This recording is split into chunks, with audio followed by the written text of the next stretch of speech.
বাবার কান্না। মেয়ে বধূ বেশে, এখনো হাতের মেহেদি শুকায়নি।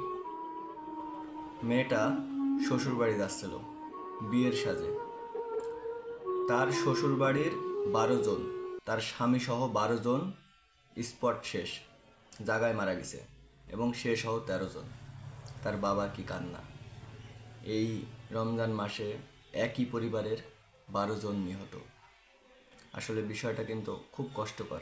একই পরিবারে 12 জন, একবার উপলব্ধি করেছেন? আর ওই যে বাবার কি কান্না দেখছেন।